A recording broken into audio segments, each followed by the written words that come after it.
Hey everybody, it's Durger time. Thank you for joining me today for another episode of Total Extreme Wrestling 2016, Billy Corgan's NWA. We're here for another locker room episode, a little backstage thing where we take a little break from the storylines, start dealing with some financials, some rosters, some product, building. We kind of do the stuff that you would normally do in the backstage you normally don't see on the show, right? It's like this game's two parts of the wrestling experience, right? It's about the show and it's about making the show. So this is sort of making the bacon.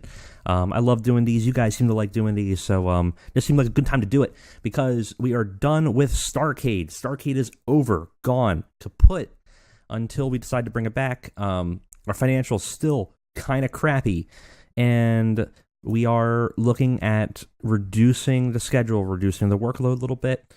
We got some good advice from a lot of the comments. So now it's about reining it in, bringing that money up, and our goal is that in the next 2 months, we start getting into the positive cash flow, because boy, we need it. How are we going to do that? We're going to bring it down to two pay-per-views a month, basically 2 events, and move on from there. We do have a broadcaster doing our pay-per-view, the TEW, for some reason, which, isn't bad. We can renegotiate with them and try to adjust the time slot, but honestly, I don't know if our quality is there for it. Like, we could try to. We're on demand right now. Our minimum quality would be 41. I mean, we could try like late evening, but like we haven't done a C in a long time. Late night, we haven't even done that. Graveyard, graveyard would be bad. What could we alter late night? Not even willing. Afternoon. So it's the same thing. So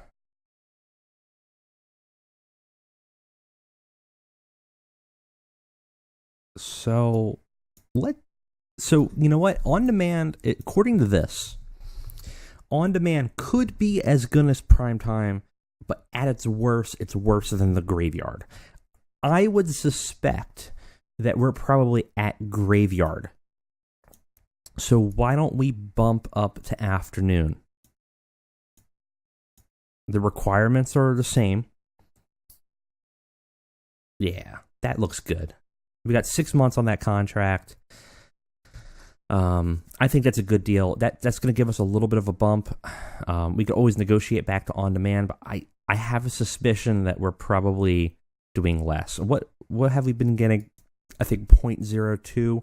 We'll have to look and see if then after the first show, if we dip, then we know maybe we want to go back to on demand, and maybe we're a better on demand platform. But for now, we're going to be afternoon. We're going to be on like 4 p.m. or something like that. They'll show it or have it available, and they're going to pay for it, and you have to get buys for it. I don't know how the CW does that. That makes no sense to me, but hey, game, whatever. All right, so one of the things I want to look at is our roster, because I'm concerned about the travel costs a lot. And I am willing to renegotiate these. Yeah, I mean, we have all these people are traveled. Not covered, make new offer. So let's go through everybody.